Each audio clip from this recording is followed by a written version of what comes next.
start soon. Okay. So is the camera rolling? John, you know for a while. He needs to turn on the mic and count down. Oh, I see. So count down. It's on. Say just like start counting down from 5, 4, 3, 2, 1. The subcommittee will come to order. Without objection, the chair is authorized to declare recesses of the committee at any time. Good morning and welcome to today's hearing, the first in a series to conduct much-needed oversight of our broken bankruptcy code. Before we begin, I'd like to remind members that we have established an email address and distribution list dedicated to circulating exhibits, motions, or other written materials that members might want to offer as part of our hearing today. If you'd like to submit materials, please send them to the email address that has been previously distributed to your offices, and we will circulate the materials to members and staff as quickly as we can. I also want to remind those who are participating in response to the new guidance issued yesterday by the Centers for Disease Control and the Office of the Attending Physician, members and staff in this room are required to wear masks at all times, except when they are under recognition to speak. If for whatever reason you do not wish to comply with these new guidelines, the House rules give you the option of participating remotely. I now recognize myself for an opening statement. The cornerstone of our bankruptcy code is fairness. Fairness is essential to a system that Congress designed to determine who should get what when hardworking, honest Americans need a fresh start, or in the case of Chapter 11 bankruptcies, when corporations cannot pay their debts. In the Chapter 11 process, this concept of fairness means respecting the rights of all stakeholders without stacking the deck in favor of insiders or repeat players. But in recent years, massive institutions and powerful individuals have abused this process to evade accountability for some of the most horrifying conduct imaginable. The Sackler family, which made billions of dollars off the opioid epidemic that they helped create, are abusing the bankruptcy of the company they own, Purdue Pharma, to secure a lifetime immunity for liability for what they have done. Child abusers and their enablers are using the bankruptcies of the Boy Scouts of America and the Catholic Diocese to ensure that they will never have to answer for their crimes. And the people and organizations that allow Larry Nassar to sexually abuse hundreds of young women for years are using the bankruptcy of USA Gymnastics to avoid a reckoning. As part of this scheme, these companies hide behind opaque, complex provisions of the bankruptcy code, controversial practices that are cloaked in terms that are almost impenetrable. Terms like non-consensual, non-debtor releases, temporary stays, divisional mergers, and equitable incentive bonuses. Few people could possibly know that these provisions often serve as tools to undermine the checks and balances that are supposed to prevent powerful, lawless corporations from rigging the Chapter 11 process in their favor to evade justice. This is a systemic problem that is plaguing our justice system. We've heard from numerous victims, survivors, and families who are caught up in these and other bankruptcies that have been weaponized to silence them and to shield wrongdoers from accountability. They told us that what was happening in the Purdue bankruptcy was also happening to them. And unless something changed, it would happen again and again and again. These are all clear examples of how Chapter 11 is being abused. But to be clear, these examples are all systems of a deeper and more pervasive problem in the bankruptcy system. It is not just the Sacklers and their accomplices, it's the people and institutions that enable Larry Nassar to sexually abuse hundreds of girls and young women, the people who enable the criminal acts of Harvey Weinstein, the authority figures and surrogate parents who sexually abuse uncounted scores of Boy Scouts and young parishioners who enabled that abuse. This must end. We cannot allow this complete and total misuse of the bankruptcy system to escape the reckoning that the law must provide. That is why I'm proud to join Chairman Nadler, Chairwoman Maloney, Senator Durbin, and Senator Warren in introducing the Non-Debtor Release Prohibition Act of 2021. This important legislation would prevent individuals who have not filed for bankruptcy from obtaining releases from lawsuits. It would also provide other meaningful changes to address this problem, including prohibiting the discharge of liability for misconduct as part of the bankruptcy process. As we will hear from our witnesses today, this legislation is essential to curb these abusive practices before they happen again and stop the abuses that are happening now. Before closing, I want to recognize the leadership of Chairman Nadler, who has pushed tirelessly to safeguard and advance the rights of workers, students, and consumers in the bankruptcy system.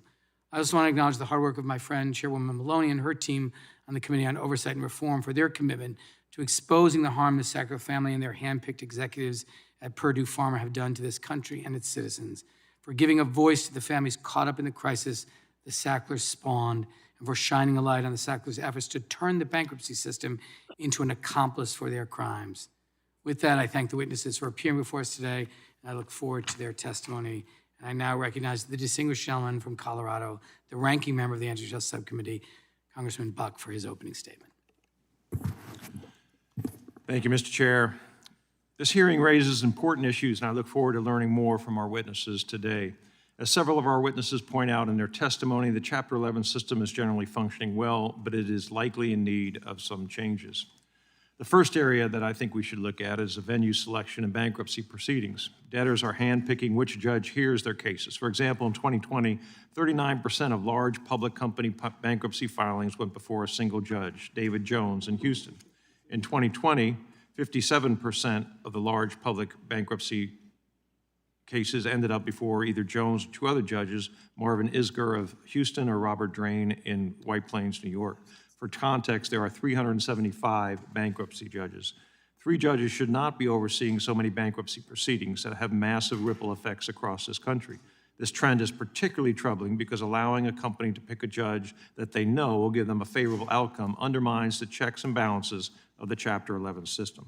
I am proud to have co-sponsored Bankruptcy Venue Reform Act of 2021 with Representative Lofgren, which simply requires that Chapter 11 bankruptcy proceedings take place where the principal place of business or principal assets of the corporation are located.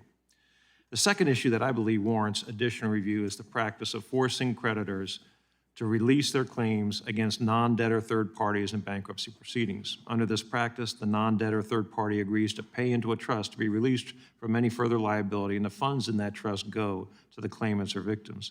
Issues arise in this arrangement because the creditors or victims of a company's bad behavior or faulty product have no say as to whether they are willing to accept the deal the third party is proposing. It is usually just accepted by the bankruptcy judge and made part of the bankruptcy proceeding.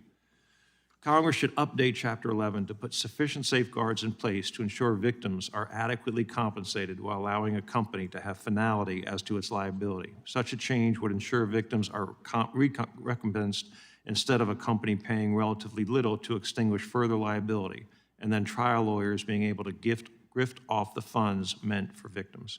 Mr. Chair, I yield back. The gentleman yields back, and I will recognize the chair of the full committee and the ranking member of the full committee upon their arrival. It is now my pleasure to introduce today's witnesses.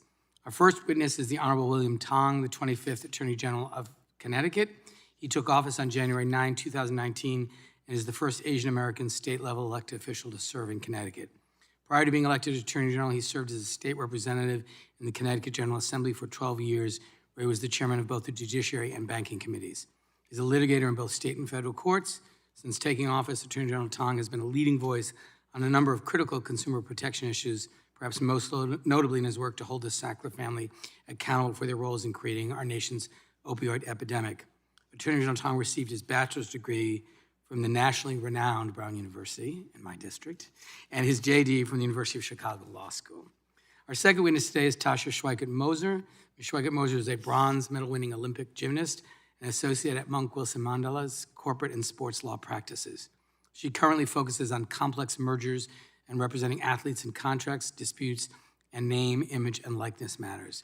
She also serves as co-chair of the special committee for more than 500 survivors of Larry Nassar. She and her sister Jordan are among those survivors. Ms. Schweikert-Moser is a tireless advocate specifically in her efforts to support survivors of sexual assault. In 2019, she testified before the Texas Senate State Affairs Committee in favor of extending the statute of limitations for child sexual abuse survivors.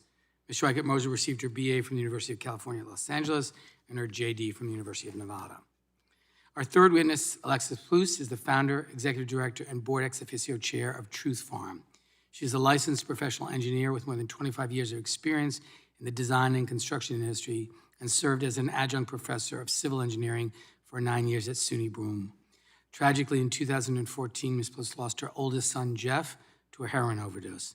As a result, she founded Truth Farm, a volunteer nonprofit organization dedicated to raising awareness, reducing the stigma, and focusing on education and advocacy to reduce the harms of substance abuse. Ms. Plus also serves as co-chair for the New York State Harm Reduction Association, on the statewide Coalition to End Overdose in New York, and on the National Coalition for Harm Reduction Funding, and on the Opioid Network.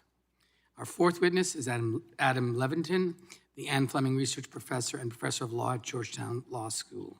Professor Levitin has taught at Georgetown Law in various posts since 2007. Additionally, he served as a visiting professor of law at Harvard Law School from 2012 to 2013. Before joining the faculty at Georgetown, Professor Levitin served in Weil, Gotshal & Manges' Business, Finance, and Restructuring Department. While maintaining his post at Georgetown, he also served as special counsel to the Congressional Oversight Panel for the Troubled Asset Relief Program and a volunteer consulting attorney to the Delaware Attorney General's Office. In 2020, Professor Levitin was listed as one of Law Dragon's 500 leading U.S. bankruptcy and insolvency lawyers. He's the author of The Great American Housing Bubble, What Went Wrong and How Can We Protect Ourselves in the Future, and has had articles featured in the country's leading law reviews and journals. Professor Levitin received both his BA and his JD from Harvard. Our fifth witness, Douglas Baird, is the chair of the National Bankruptcy Conference and the Harry A. Bigelow Distinguished Service Professor of Law at the University of Chicago Law School, where he has taught since 1980. Over his academic career, he has served as a visiting professor at Stanford, Harvard, and Yale's law schools. Professor Baird has helmed a number of prominent legal organizations, including the American Law and Economics Association and the American College of Bankruptcy, and is a member of the National Bankruptcy Conference. Professor Baird received his BA from Yale College, his JD from Stanford Law School, and an LLD from the University of Rochester. And today's last witness, David Skeel, has served as the S. Samuel Arsht Professor of Corporate Law at the University of Pennsylvania Law School since 2004, and as Professor of Law there since 1999. Before joining the faculty at the University of Pennsylvania, he taught at Temple University and later at Temple School of Law. During his academic career, Professor Skeel has served as a visiting professor at multiple law schools, including Harvard, Duke University, University of Virginia, and Cambridge. He's a member of the Financial and Management Oversight Board for Puerto Rico, as well as the Advisory Committee on Bankruptcy Rules. Additionally, Professor Skeel has published multiple books, including True Paradox, How Christianity Makes Sense of Our Complex World, and Debt's Dominion, A History of Bankruptcy Law in America. Professor Skeel received his BA from the University of North Carolina, Chapel Hill, and his JD from the University of Virginia Law School. We welcome all of our very distinguished witnesses, and we thank you for your participation. I'll begin by swearing in each of our witnesses. I ask the witnesses who are in the room to rise, and I ask our witnesses testifying remotely to turn on their audio and make sure that I can see your face with your right hand raised while I administer the oath. Do you swear or affirm under penalty of perjury that the testimony you're about to give is true and correct to the best of your knowledge, information, and belief, so help you God? I do. Thank you. You may be seated. Let the record reflect that the witnesses all answered in the affirmative. And now I would just remind all the witnesses that your written statements will be entered into the record in their entirety. Accordingly, I ask that you summarize your testimony in 5 minutes. To help you stay within that time frame, there's a timing light in WebEx and in the room. When the light switches from green to yellow, you have 1 minute to conclude your testimony. When the light turns red, it signals that your 5 minutes has expired. I now recognize Attorney General Tong for 5 minutes. Thank you, Chairman Cicilline, Ranking Member Buck, and members of the committee. Thank you for the distinct honor of appearing before you today. My name is William Tong. I am the Attorney General of the state of Connecticut, and on behalf of the people of our great state, I'm here to urge you to stop the abusive practice known as non-consensual non-debtor releases. In other words, an abusive practice by which people who are not in bankruptcy, who are not bankrupt, who use the bankruptcy process to secure releases for themselves and to avoid liability for their own misconduct. I don't have to tell the members here that the opioid and addiction crisis is ravaging states and communities across the country. Apart from the COVID pandemic, this is the worst public health crisis in America.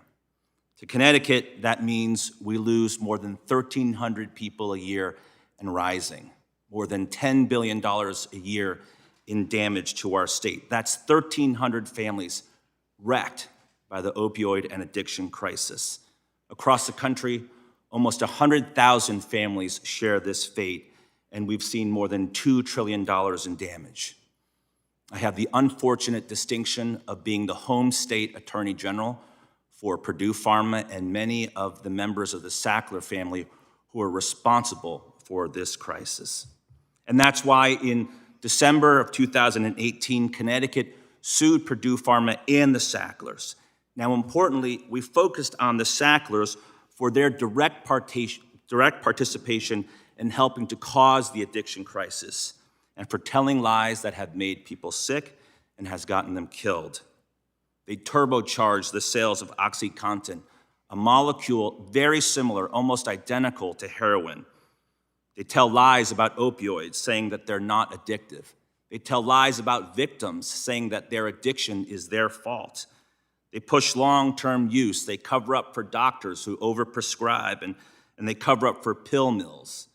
They sell lies like pseudo-addiction, where they say that the reason why people get addicted is because they don't have access to enough opioids. And if they just had more drugs, they wouldn't get addicted. And after causing widespread addiction, they attempted to profit off of that addiction by offering therapies to confront addiction and to help people get off of their addiction to OxyContin.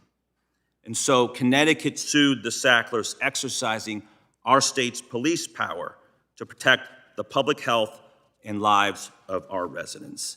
These claims are essentially identical to those of our sister states. In 2019, the company, Purdue Pharma, declared bankruptcy. But importantly, the Sacklers did not, because they are not bankrupt. No one believes for a second that the Sacklers do not have any money. By conservative estimates, they've taken out at least $11 billion from the sale of OxyContin, and they are growing wealthier by the minute. The Sacklers personally have no basis to seek the protections of the bankruptcy court. If they were bankrupt, then all of their money, all of their assets would be in the control of the bankruptcy court, and the court could decide to distribute those assets to help thousands, if not millions, of victims and their families. Now, even though the Sacklers are not bankrupt, they've used the bankruptcy court to stop states like Connecticut from going after them and holding them accountable. And they want us to agree to a deal in which the Sacklers pay $4.2 billion over 9 years. Now, let me put that in perspective in case $4.2 billion sounds like a lot of money. Over 9 years, if you assume the Sacklers have made at least $11 billion in ill-begotten gains, if they pay $4.2 billion over 9 years, that means they'll pay less than 5% on their money every year. They'll more than cover that 5% on the investment income in their offshore accounts. And not a single one of them will have to sell a house or a boat or a piece of art or jewelry. And if we don't agree, and that's why I'm here today, the Sacklers want the court to force us to accept this deal and to force sovereign states like Connecticut to release our claims against the non-debtor Sacklers. This is an outrage. Connecticut is exercising its sovereign police powers against the Sacklers. No court in this country has ever held that a court may force a sovereign state to release its police power claims against a non-debtor. To permit non-debtors to abuse the bankruptcy process like this is an outrage, and Connecticut strongly encourage you to stop this abuse. Thank you, Mr. Chairman. Thank you, Mr. Attorney General. I now recognize Ms. Schweigert-Moser for 5 minutes. Chairman, ranking members. Just put your microphone on. Thank you. Thank you. Chairman, ranking member, and distinguished members of the committee, it is a great honor for me to appear in front of you today. My name is Tasha Schweigert-Moser. I am a mother of 3 young children, a wife, an Olympic bronze medalist, and a practicing attorney in corporate law and sports law. I am also one of the hundreds of survivors of sexual abuse at the hands of Larry Nassar, who was the official doctor for USA Gymnastics and the United States Olympic and Paralympic Committee. I dedicated my entire childhood seeking to represent the United States of America at the Olympics. At the age of 15, I made our country's women's gymnastics team for the Sydney 2000 Olympic Games. The team won a bronze medal. Like the Olympic athletes representing our great country in Tokyo right now, my teammates and I had to make huge sacrifices to get there. My sacrifices came at a horrific cost. I was abused by Larry Nassar. At first, Larry gained my trust and confidence. After beating up my body day in and day out in my goal to win for my country, I would see Larry for medical treatment, which gave him the opportunity to do unspeakable things to my body. I saw Larry because he was the only doctor that USA Gymnastics and the Olympic Committee made available to me. I had no choice in medical providers. He was the Olympic gymnastics doctor. Everyone on the national team and the Olympic team saw Larry for medical treatment. When I was part of Team USA at the Sydney Olympics, the Olympic Committee and USA Gymnastics had our gymnastics team stay outside the Olympic Village. With no chaperone present, Larry performed his now infamous medical treatments, sexual abuse on me when I was a child in my own sleeping area. He also sexually abused me at the Sydney 2000 Olympic Games in the actual Olympic Stadium. I relied on USA Gymnastics and the Olympic Committee for my well-being. Both organizations must be held accountable for the abuse that happened to me and the hundreds of other survivor sisters. In 2018, I filed a lawsuit seeking to hold USA Gymnastics and the Olympic Committee accountable for my sex abuse. Shortly after I filed my lawsuit, USA Gymnastics declared bankruptcy. My claim against USA Gymnastics was automatically stayed. I was appointed co-chair of the Sexual Abuse Survivors Committee in the USA Gymnastics bankruptcy. What does the bankruptcy of USA Gymnastics have to do with my independent claims against the Olympic Committee? At first, I thought absolutely nothing. The Olympic Committee had a net worth of approximately $468 million. The Olympic Committee made approximately $79 million per year in profits. After USA Gymnastics bankruptcy, I learned a sad reality that the bankruptcy would hurt my efforts to get relief in our civil justice system for my independent claims against the Olympic Committee. Bankruptcy courts asserted extraordinary powers that I had never thought possible over my claims against the Olympic Committee. The bankruptcy court stayed my claims against the Olympic Committee. When I recently tried to lift the stay so I could continue my lawsuit against the Olympic Committee, USA Gymnastics claims that I had violated the bankruptcy stay. When USA Gymnastics filed a bankruptcy plan, they claimed the bankruptcy court had the extraordinary power to release my sex abuse claims against the Olympic Committee for abuse that happened at the Olympics. How could the bankruptcy court decide my claims against a non-bankrupt, wealthy corporation like the Olympic Committee? I found that bankruptcy laws protect very wealthy organizations like the Olympic Committee who are not in bankruptcy and who have the ability to fully pay for injuries they caused me. This shocked me. I thought it was unfair and unconstitutional. I thought it was unfair because without my consent, a bankruptcy court could take away my claims against an organization that has not declared bankruptcy. I thought it was unconstitutional because the Constitution protects me and all Americans from the government from taking our property without due process and preserves my right to a jury trial. I learned that the bankruptcy court could take away my claim against the Olympic Committee without a jury trial, without my consent, and without the right to opt out of a bankruptcy plan. I had no choice in who provided me medical treatment, which resulted in my sexual abuse, and now I feel I have no choice in this case seeking accountability for that sexual abuse. While bankruptcy should not be the end of the road for sex abuse creditors, in many ways, it has felt like a giant black hole of truth and accountability against non-bankrupt organizations. It has been nearly 3 years since USA Gymnastics declared bankruptcy. The Olympic Committee received substantial protection from the bankruptcy courts, yet has given no relief to me or the other many survivors of their despicable conduct.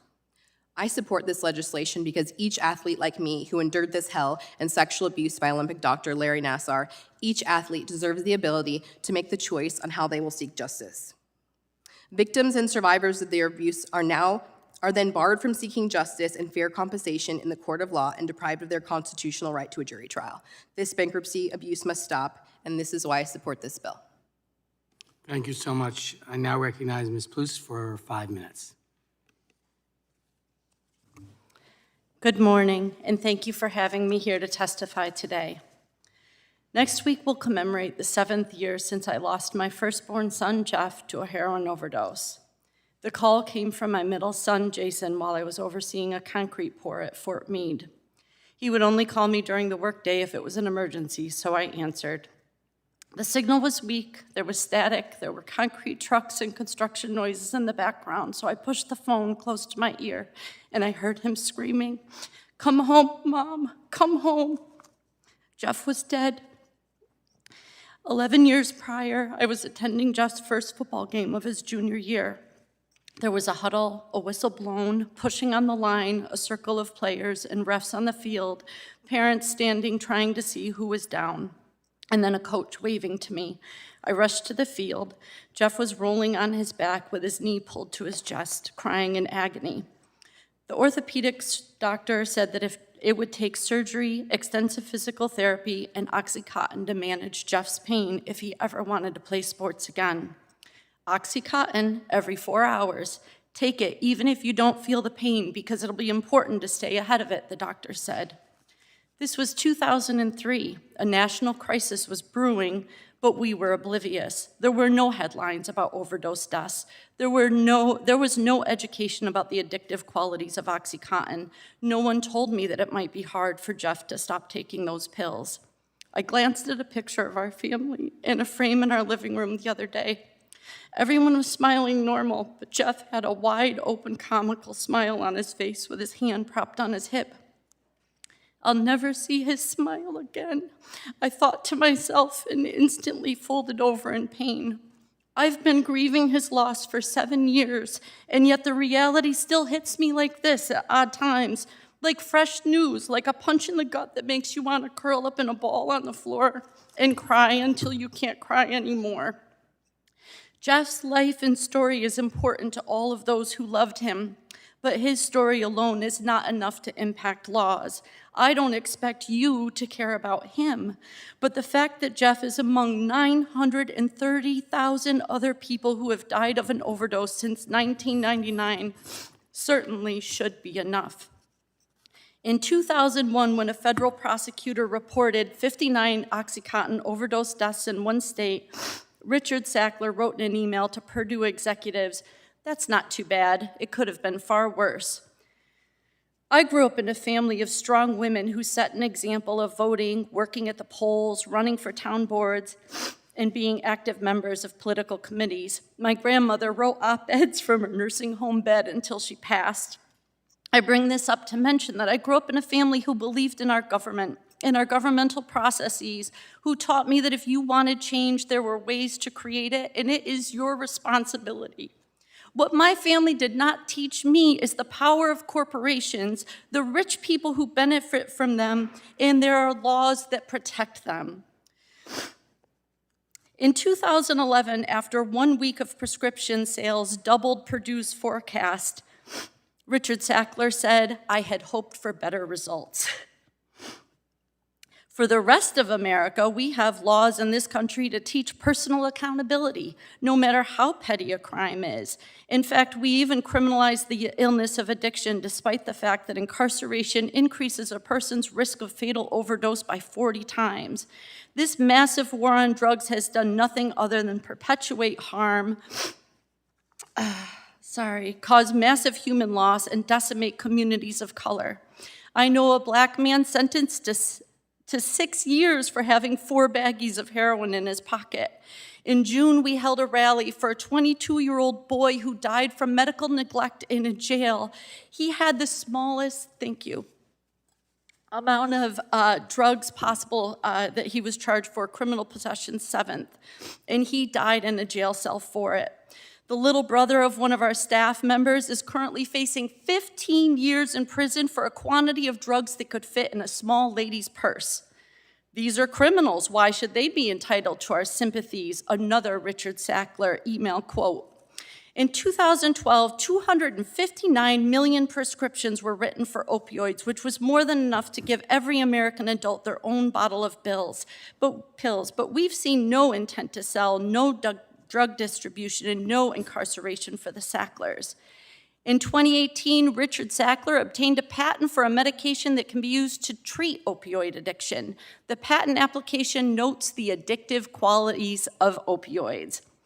I watched a congressional hearing in December where I saw members call the Sacklers the most evil family in America. And I had hoped that the mass destruction that was caused by this family was being exposed in a way that our lawmakers would get to work on ensuring a plan of accountability. Somehow, the Sacklers are free from the drug war. They walk away unscathed, uncharged for mass murder. They have changed and impacted our country for generations. They even get to keep the money they accumulated as a result of it, leaving the burden and expense on the American people. New York State Attorney General Letitia James shown that the family has withdrawn $11 billion from Purdue Pharma, protecting their wealth from lawsuits. And these slippery suckers found a way to not only suck this wealth off the top of the corporation, they now found a way to protect the wealth they amassed on the graves of our kid, a little loophole called the non-debtor's release. It is likely that less than 2% of us who have lost a loved one will even receive any settlement, not even enough to cover the funerals of our children. What I'm asking you to do today is to please close this loophole that exists. Thank you so much, Ms. Booth. I now recognize Professor Levitin for 5 minutes. Mr. Chair Cicilline, Ranking Member Buck, members of the committee, and particularly my own representative, Jamie Raskin. Good morning. My name is Adam Levitin. I'm a professor of law at Georgetown University. I'm here to tell you that Chapter 11's got some problems. They're perhaps best illustrated by what's going on in Purdue Pharma's bankruptcy. Purdue, of course, is the manufacturer of OxyContin, a powerful opioid that played a central role in the opioid crisis. In a couple of weeks, a bankruptcy judge is going to hold a hearing to determine whether to confirm Purdue's Chapter 11 plan.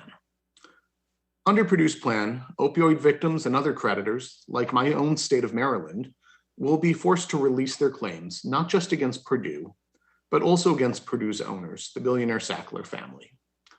The Sacklers will wipe out their opioid liabilities without having to file for bankruptcy themselves. Opioid victims will never have their day in court. The Sacklers will never have to face their creditors, make a full disclosure of their assets, or make all their assets available to creditors. And despite allegedly receiving billions of dollars in fraudulent transfers from Purdue, the Sacklers will actually emerge from Purdue's bankruptcy richer than when they went into it. How did this happen? The key to the Sacklers getting away with it is that Purdue abused the local bankruptcy case assignment rules to handpick the judge for its case. Purdue picked this judge because it knew that he was likely to rule in its favor on all the key issues, including a release of the Sacklers. So far, he is not disappointed. Litigation against the Sacklers has already been stayed for almost 2 years. Now, forum shopping has long been a problem in bankruptcy, but Purdue involves something different. In the last several years, debtors have learned techniques to handpick individual judges whom they believe will rule in their favor. We've gone from having forum shopping among districts to shopping for individual judges. And judge picking reached such an extreme last year that 57% of the large public company bankruptcies ended up before just 3 of the nation's 375 bankruptcy judges. And one of those 3 judges is the very judge who is presiding over Purdue's bankruptcy. Judge picking indelibly taints a case with an appearance of impropriety. What's worse, however, is that appellate review, the critical check on problems at the trial court level, often does not function in bankruptcy. In particular, a doctrine called equitable mootness provides that an appellate court will not reverse a bankruptcy plan that has been substantially consummated in order to protect reliance on the plan. As a result, in many situations, a bankruptcy judge's ruling is the final word. That means once the debtor has picked its preferred judge, it's game, set, and match. This has become the standard operating procedure in big case Chapter 11 practice, and it comes at a price. Sometimes that price is paid by bondholders or landlords, but what we see in cases like Purdue and Boy Scouts of America is that it also comes at the expense of tort victims, of people who have already been terribly wronged. That shouldn't happen. Now, I don't think you're going to hear any defense of judge picking or equitable mootness today. There's recognition across the legal academy and much of the Chapter 11 bar that both are problems that need to be addressed. But I believe you will hear that third-party releases are a useful tool for making the best of a bad situation, and that they should be allowed at least under certain circumstances. I would urge you not to heed that position. The key problem bankruptcy is attempting to address is the orderly payment of claims from a limited fund that's insufficient to satisfy all creditors. That is about making the best of a bad situation. Third-party releases are different, however. They're releases of solvent entities like the US Olympic Committee. So there's no limited fund problem. The only problem is that non-debtors don't want to have to pay their debts. Third-party releases enable them to get a discharge on the cheap by piggybacking on another entity's bankruptcy. And the result is perverse. An insolvent debtor is required to surrender all of its assets, but a solvent non-debtor can get a release in exchange for parting with at most a fraction of its assets. While bankruptcy is about trying to make the best of a bad situation, it's not a license to trample over due process rights. If the Sacklers or any other third party want to resolve mass litigation liability in a single proceeding, they're welcome to file for bankruptcy themselves. But it should be axiomatic that the benefits of bankruptcy relief must go hand in hand with its burdens. I look forward to your questions. Thank you, Professor. And now I recognize Professor Baird for 5 minutes. Mr. Chairman, Ranking Member Buck, members of the committee, I'm Douglas Baird. I'm the Harry A. Bigelow Distinguished Service Professor at the University of Chicago Law School, and I'm grateful for the opportunity to speak to you today on behalf of the National Bankruptcy Conference. Since 1979, Chapter 11 has saved many thousands of businesses, large and small. As conditions change, however, ongoing vigilance against abuse is essential. And nowhere is vigilance more important than when the rights of those affected are tort victims and involve non-consensual third-party releases. I want to say at the outset that an outright prohibition against third-party releases is one plausible path forward. But it's important to note that taking this course is neither obvious nor compelled. Let me focus on what I think is the hard case.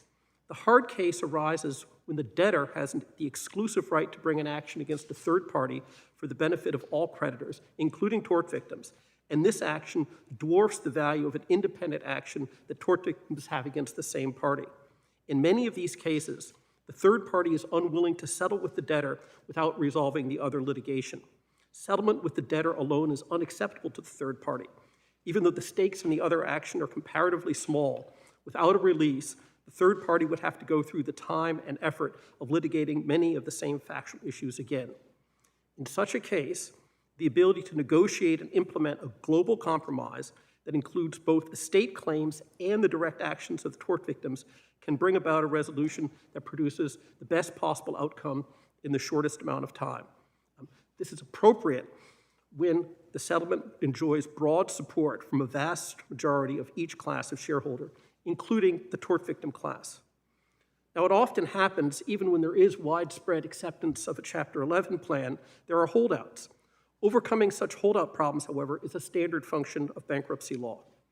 Third-party releases in the hands of able professionals and a fair judge can bring about the resolution of a hard case, such as my hypothetical, relatively quickly and on terms that are much better than could be achieved without them. Much depends, of course, on the judge, but this country is blessed with a strong bankruptcy bench. Judges tend to approve non-consensual third-party releases only if a number of conditions are satisfied. Judges are rarely willing to approve third-party releases unless the plan enjoys broad support from a large majority of the tort victims themselves. Judges are inclined to approve a third-party release only when the non-debtor's action against the third party is a small part of the picture, and even then, only when the settlement gives the tort victims as much as they would receive in any other forum. In addition, a strong bankruptcy judge ensures that due process is given and that everyone has the right to be heard. And she also approves releases only when the reorganization could not go forward without them. It should be emphasized that this justification for third-party releases has nothing to do with solicitude for the tortfeasors. They have no right to enjoy any of the protections of the bankruptcy code. They're getting releases only because they can exploit the doubts and uncertainties in the causes of action against them. This gives them the ability to demand releases as a condition of settlement. But of course, this is only one side of the story. There is a risk that permitting such releases gives the bankruptcy judge too much discretion. The multi-factor tests for third-party releases that permeate the case law are themselves a recipe for mischief. For this reason, it is possible and reasonable to conclude that non-consensual third-party releases should be prohibited categorically. Such a prohibition may lead to the liquidation of some businesses and lower recoveries for tort victims in some cases, but this may be a price worth paying if the potential for abuse is too high. The matter, in short, is not clear-cut. As illustrated by the provisions in the Bankruptcy Code explicitly allowing such releases in asbestos cases, something between maintaining the largely directionless status quo and outright prohibition may be the most sensible course. Third-party releases might be explicitly authorized, but only if specific procedural and substantive hurdles are met. Again, the challenges presented by third-party releases, like others facing the bankruptcy system, resist simple solutions and easy answers. As you pursue the hard challenges you face here, the National Bankruptcy Conference stands ready to provide its assistance. Thank you. Thank you very much, Professor. I now recognize Professor Skeel for 5 minutes. Thank you for the opportunity to testify this morning. It is a great honor to appear before you. My testimony can be distilled to 2 simple points. First, the danger of abuses in the system is very real, and we've already heard about some of those concerns about abuses. I applaud you for devoting multiple hearings, starting with this one, to investigating these issues. But second, many of the key issues under discussion are complicated and involve provisions or transfers that can be either beneficial or pernicious. In my view, it's very important to take the risk of possible unintended consequences into account before amending the bankruptcy code in these areas. Bankruptcy is designed to provide a collective forum for resolving financial distress. In my view, and here I'm following insights that were first developed by Professor Baird and a colleague, Thomas Jackson, the Bankruptcy Code generally should not deviate from non-bankruptcy law except where the deviation is needed to provide that collective forum. Otherwise, there may be significant costs and unintended consequences from having 2 different sets of rules, one outside of bankruptcy and one in bankruptcy. The first topic listed for this hearing, and one that we've already talked a great deal about, is non-debtor releases, which are also sometimes called third-party releases. In my view, there are good arguments both for and against non-debtor releases, both as a legal matter and as a policy matter.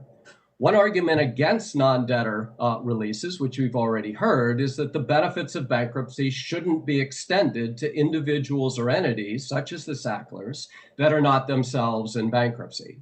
Another argument, which we've also heard, is that it's unfair to release claims that victims or others would otherwise be able to bring in a situation where those victims haven't agreed to release those claims. On the other side are arguments that the treatment of non-debtors such as the Sacklers, that treatment is so closely related to the debtor's bankruptcy case that you really can't resolve the financial distress of the company without also resolving the claims against the non-debtors. It's also possible, and is sometimes argued, that victims may actually, in some cases, receive better compensation in connection with the release than they would be if they litigated against the non-debtors outside of bankruptcy. So what should be done to limit abuses? It seems to me, at a minimum, that a sensible solution might be to insist on more transparency about the non-debtors' assets and ability to contribute, the same kinds of things we expect from debtors in opening their books to be looked at. And perhaps there should be a structured inquiry by the bankruptcy court into the question whether the contribution is significant enough.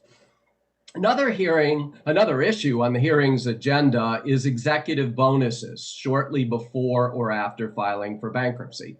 Once again, bonuses can be pernicious or beneficial depending on how they're used. In my view, the risk of self-dealing, the risk of misusing bonuses, is much more severe if the bonus is given before bankruptcy when nobody's watching than it is once the debtor has filed for bankruptcy, or what are called post-petition bonuses. With post-petition bonuses, there's more transparency, there's a requirement of a hearing, and participants have an opportunity to challenge or to question the bonus. In my view, as a result, pre-bankruptcy bonuses should be viewed with more skepticism than post-petition bonuses, not less. In 2005, Congress enacted a reform that essentially had the opposite effect. It largely banned all post-petition so-called stay bonuses. In my view, this provision has not worked particularly well in practice, and it really underscores the importance of being mindful of the possibility of unintended consequences from legislation. Given the complexity of the issues that we're talking about this morning, my hope is simply that you be especially mindful of potential unintended consequences as you decide which changes or whether to make changes to the bankruptcy code in the coming weeks and months. Thank you. Thank you, Professor Skeel, and thank you to our witnesses for your opening statements. Before we turn to our round of questions, I'd like to recognize the chairman of the full committee, Mr. Nadler, for his opening statement. Thank you, Mr. Chairman. Before I begin, I just want to thank the witnesses for sharing their powerful testimony with us today. Today's hearing is the first in a series of hearings examining potential reforms to ensure that commercial and consumer bankruptcy processes function effectively to support the economy, provide a meaningful option of last resort for individuals and businesses, and they're not abused to deprive people of their rights or livelihoods. In 2005, as the ranking member of this subcommittee, I fought against the Bankruptcy Abuse Prevention and Consumer Protection Act, a disastrous amendment to the bankruptcy code that stacked the deck against everyday consumers in favor of creditors and giant companies. Many of the fundamental problems of our bankruptcy system stem from that law, which makes it more difficult for Americans who have fallen in hard times to escape crushing debt. With that in mind, it is essential that we examine a wide range of topics as part of this series.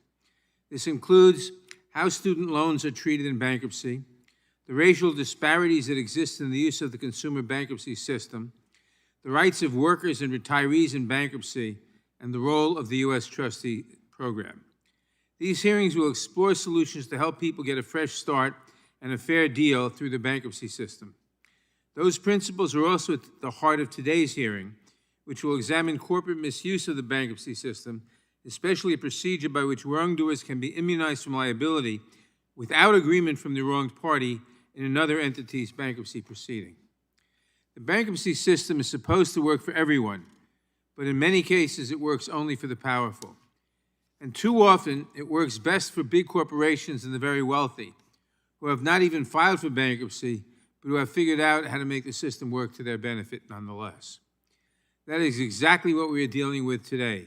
Bankruptcy grifters, a term coined by Professor Lindsay Simon that leech off another entity's bankruptcy to hide their misdeeds, silence victims, and secure their ill-gotten gains.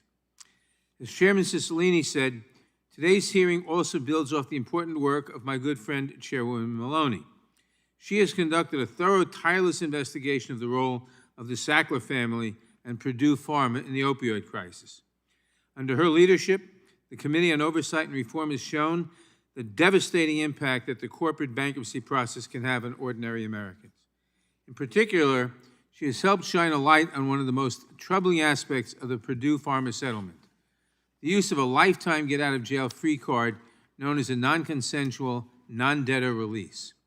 Under this provision, the Sackler family, who have not had to file for bankruptcy themselves, will escape liability entirely for their role in precipitating the opioid crisis, despite the objections of many of their victims. The families of the people who died from addiction and misuse of OxyContin should be able to hold accountable the people that flooded the country with a dangerous drug they knew would be abused. That is why today I was proud to introduce, along with Senator Warren, Senator Durbin, Chair Maloney, and Chairman Cicilline, the Non-Debtor Release Prohibition Act of 2021. Our bill will ban non-consensual, non-debtor releases in most circumstances, impose strict standards for consensual non-debtor releases, and address the use of divisional mergers to shield the company's assets from bankruptcy. I want to thank Senator Elizabeth Warren for our work together to develop this important legislation. She is a powerful advocate for ensuring that the bankruptcy system works for people instead of against them, and I am proud of our partnership on these crucial reforms to the Bankruptcy Code. But most important of all, I want to thank the victims, survivors, affected families, and advocates who have come forward to say that the bankruptcy laws should not be allowed to force anyone, no matter who you are, into giving up their last chance at some semblance of justice against someone grifting off the bankruptcy process. Victims of sexual assault should be able to hold their abusers and the people and institutions that enable those abusers accountable. No one should be coerced into giving up their right to a fair trial before a jury of their peers. No one should be powerless to stop a corporate insider from looting the company they invested in. And no one should be able to evade accountability by gaming the bankruptcy system. Coerced non-debtor releases fall far outside the limited jurisdiction of the bankruptcy courts and are inconsistent with the Fifth Amendment's right to due process of law. Today's hearing is an opportunity to conduct meaningful oversight over this concerning trend and other abuses of the bankruptcy process, and to examine potential solutions to reverse them. I thank Chairman Cicilline again for holding this important hearing. I enjoyed the testimony from our exceptional panel of witnesses, and I yield back the balance of my time. The chairman yields back, and we will now proceed under the 5-minute rule, and I will recognize myself for 5 minutes. First, I want to say thank you to our witnesses for your testimony, and particularly thank you, Ms. Schweikert-Moser and Ms. Plouffe, for your really important testimony. And I know every time you are asked to come and share these experiences, it causes you to, again, experience some tremendous pain, but know that it is very valuable for the members of this committee and for the American people to understand that there are real people that are hurt by the current failures in our bankruptcy system. And I'm grateful for your courage and your willingness to come forward and share that with the committee. And I was really struck as I listened to both of your testimonies about kind of how common your experiences sounded. And I wondered, maybe starting with you, Ms. Schweikert-Moser, what about Ms. Plouffe's experience kind of resonated with you? And similarly, what about Ms. Schweikert-Moser's resonated with you, if you would mind sharing those thoughts? I think it's the pain, it's not being able to get your day in court, not being able to hold USA Gymnastics and the Olympic Committee accountable, just like Alexis and her son, and not being able to hold the Sacklers accountable. They get to swoop in and barely put any money in the pot, and then they just get off. They're not liable, and they get to go on with their lives. But we're sitting here, holding the bag, holding the pain, and at the end of the day, that's what we have to live with. Thank you. I think the situations are so incredibly similar. When we think about corporations, I think a lot of times people and organizations, they think of these decisions not being made by individuals, or there not being a specific person that you can point to the blame of who caused the harm. But certainly in Tasha's case, we can see that there was one perpetrator who very specifically caused these harms and somehow is protected. And it's the same thing with the Purdues and the Sacklers. We see that the Sacklers played a specific role in this. They were the people who caused the harm, just like in Tasha's situation. And yet they found a way to be protected, and that is our laws that are doing that. And it makes all of us feel like there is no justice in this world. And I think that those of us who have survived things like this want to see the world in a different way. Thank you so much. Professor Levitin, it seems that for large corporate bankruptcies, the Chapter 11 process has markedly diverged from its ideal as bringing parties together to maximize the total return. And you've described a wide-scale breakdown of Chapter 11 bankruptcies, checks, and balances. Other observers have warned that Chapter 11 has taken on a Wild West approach that has led to chaos, bankruptcy hardball, and an all-out war between creditors, debtors, and powerful non-debtors. And I'm just wondering, Professor Levitin, how do the abuses that Attorney General Tong have described, Ms. Schweikert-Moser and Ms. Plouffe have described, fit into this broader breakdown of the Chapter 11 process? Sure. I think there are three key pieces to what's going on. One is that you have a situation in which debtors are now able to handpick the judge for their case. And when debtors are looking for a judge, they don't want a judge who's a great judge. They want a judge who's great for them. Indeed, some debtors' attorneys have told me that they feel they actually have a duty to their clients to try and pick the judge that's best for them. So debtors are hand selecting a judge on the belief that that judge is going to favor them on every key issue. They know that there's not going to be effective appellate review in most instances, in particular because of this doctrine called equitable mootness.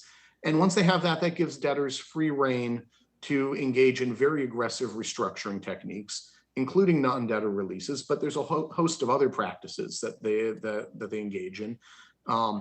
And they know that there's really no check other than that single bankruptcy judge.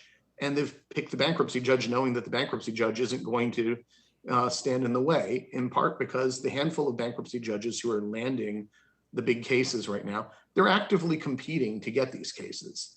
And the way judges are competing to get cases is by indicating that they're going to accommodate debtors' requests.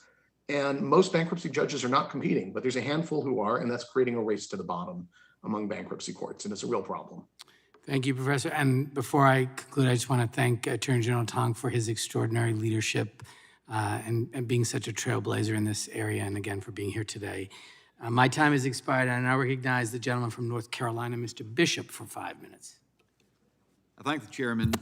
Professor Leviton, I'm trying to remember, I practiced as a commercial litigator in sort of a small firm, so I represented had a lot of frustrations on their behalf in bankruptcy court over the years. Had some understanding of some of this, and some of it's kind of leaking from my memory. Let me ask you this, if I could, Professor Leviton. If you had, let's say, a concern of some size, I don't know, $100 million in revenues, but they were a client of a huge accounting firm, and there was a basis for alleging that the accounting firm had been neglectful in preparing an audit.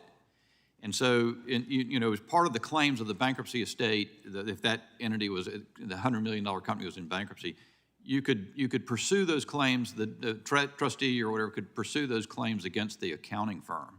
And I assume that one use of this non-party release would be to enter into a settlement with the accounting firm. You wouldn't have a claim to be anywhere near big enough to have any prospect of bankrupting the accounting firm, let's say.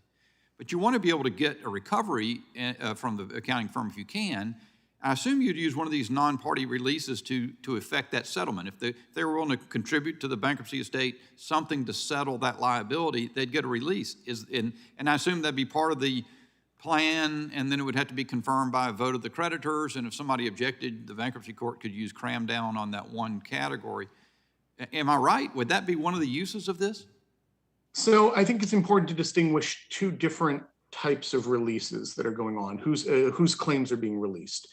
It's completely standard and not in any way a problem for the claims of the debtor corporation against that accounting firm to be released. And that's like the claims of Purdue against the Sacklers. So Purdue as a debtor has claims against the Sacklers for fraudulent transfers. Okay. If Purdue wants to settle those claims, that's not this issue. Instead, the issue is when there are direct claims of creditors against the third party. Okay. So if there's a opioid victim who says, I have a direct suit against the Sacklers. I'm not suing Purdue, I'm suing the Sacklers. Right. That's what's getting released, and that's different. Okay, so and that's the way the problem is. So that's helpful. So, and I remember at the vague edge of my memory, a distinction between claims that can be administered by the bankruptcy court and claims that cannot of creditors. And I guess I think what you're into, and I've forgotten details, but let me pose another example, like of the asbestos cases, where the bankruptcy court creates a massive, perhaps essentially all the worth of a corporation that has been engaged in the sale or distribution of asbestos or manufacture. And they create these asbestos trusts, and then people have been injured by it, and I assume those are the categories of claims you're talking about, have sole recourse against the bankruptcy trust and can't go out in the state court and keep suing that entity, I guess. And again, I'm sorry if I'm mangling this some, but would that be precluded? Is that the kind of thing you want to preclude? Yes, generally. Asbestos cases are different. There's a special statutory provision for asbestos cases. Yeah. And one of the implications of that is that it's not allowed in other situations. Yet the asbestos technique has been extended to situations not involving asbestos. But even with asbestos, there's only 4 limited categories of parties that are entitled to a third-party release under that provision. And that it relates to it's the owners of the debtor, officers and directors of the debtor, insurers, and parties that were involved in basically financing the debtor. And they all have, in order to get that release, they have to make a substantial contribution to the bankruptcy estate. That's what's going on now, are not just releases of those parties in exchange for a substantial contribution, but we're getting, it's a standard practice to see releases of all kinds of parties that have made no contribution whatsoever to the bankruptcy estate. This is what's going on in Purdue. There's a laundry list of consultants, attorneys, lobbyists. Okay, for I get your all point. getting Let released. me cut you off just because I've got about 30 seconds left, and I want to get one more question to you, sir, because it's been helpful to me. And I know we're going to have a lot of looking into this, but sorry, lost my train of thought. Oh yeah, you said about the judges, this ability to pick your judge. What sort of reform could we? It sounds like there's a problem of exercise of discretion. How can we fix that problem if you didn't want to go to the issue of taking this tool out entirely? Sure, there's an easy fix. Require that all non-subchapter 5 cases under Chapter 11, that's everything except the small business bankruptcies, that those cases be randomly assigned among judges within a district without regard to the divisions within geographic divisions within the district. Why isn't that? That solves the problem. Asking for indulgence. Why isn't that happening now? How are they assigned now? The assignment varies by district. In some districts, like the Southern District of Texas, you actually have a complex case panel that's only 2 of the 5 judges. So you're getting 1 of 2 judges if you file in the Southern District of Texas. And the other 3 judges, even though they're equally qualified, never see a big Chapter 11 case. Other districts, it's done geographically in some cases. In other places, Arizona says it's just random. Middle District of Florida says it's going to be geographic, but if there's any indication that a debtor is trying to maneuver in front of a judge, it's then going to be randomized. So it really is done on an individual court level. Thank you. I yield back. Sounds like a bill there, Mr. Bishop. I recognize the gentleman from New York, Mr. Nadler, for 5 minutes. Thank you, Mr. Chairman. Professor Levin, you described the problem of judge picking, where I think you said 3 out of over 337 judges get all the big cases. How would you stop this judge picking? What can we do to stop this judge picking? In the first instance, I think that it would be to require, as I was just saying to Mr. Bishop from North Carolina, that large Chapter 11 cases, or really all Chapter 11 cases other than the small business cases and the individual debtor cases, should be randomly assigned to judges within a district without regard for geographic divisions or complex case panels or the like. Basically, you should have a random draw within districts. It doesn't entirely solve the problem. You do have some districts where there's only going to be 1 or 2 judges, but I think it substantially solves the problem because the judge picking is going on in districts where you have a large number of judges already, and most of those judges are being ignored. And so take your own district. Southern District of New York, most of the cases are going to one particular judge, Judge Robert Drain, who's sitting in White Plains, New York. There are 7 other excellent judges sitting at Bowling Green in the Bowling Green Courthouse in Manhattan. They're not getting the cases. And so they're going to White Plains. And if you have, and that's, debtors are doing really incredible maneuvers to manipulate the judicial, the local rule on case assignment there. So cases filed in Westchester County go to Judge Drain. What do debtors do? They rent short-term office space in office parks. How would we prevent this statutorily? I think that I'm not, so the process would probably be best handled by the Rules Committee for the courts to have a federal rule of bankruptcy procedure that deals with case assignment, but I assume that you could do this with direct legislation yourself. Thank you. Ms. Plusa, I hope you have the pronunciation correct. Mr. Schweikert-Moser, Ms. Schweikert-Moser described the USA Gymnastics bankruptcy as a black hole of truth and accountability. Would you say that also describes the Purdue Pharma bankruptcy? And how would banning non-debtor releases help bring truth and accountability to the Sacklers? Could you repeat the question? I'm sorry. Ms. Schweikert-Moser described the USA Gymnastics bankruptcy as a black hole of truth and accountability. Would you say that also describes the Purdue Pharma bankruptcy? And how would banning non-debtor releases help bring truth and accountability to the Sacklers? Yes, absolutely. I would say that the situation is very similar. And what we know, as I mentioned in my testimony, is that Richard Sackler played a direct role, the Sackler family played a direct role in the decisions that were made for Purdue Pharma. And yet, when we see the numbers from this bankruptcy, we see that the settlement is $4.3 billion over 9 years, but the Sacklers were able to take $11 billion off of the top of the company first. So they're walking away with more money in their pockets than the U.S. government. It's not even individuals who are getting this claim. We have to understand that it's mostly the states. It's very few of us who have lost a loved one who will get a claim at all. And most of us sit confused, wondering what... And how would banning non-debtor releases help stop this? Say that again, I'm sorry. How would banning non-debtor releases help bring truth and accountability? Well, then we would have that $11 billion up front. The $11 billion that the Sacklers took, we would have up front. And so, yeah. Thank you. Ms. Schweikert-Moser, the bankruptcy process is supposed to be about fairness, about getting a fresh start, and how money is distributed when there is not enough to go around. But of course, the process of holding people accountable for sexual abuse is about much more than money. From what you've seen of the bankruptcy system, do you think it is ever appropriate to force victims of sexual abuse or other misconduct to give up their rights against the third parties who harmed them? Absolutely not. I think Professor Leviton hit the nail on the head when he mentioned third-party releases where creditors have direct claims against the debtor.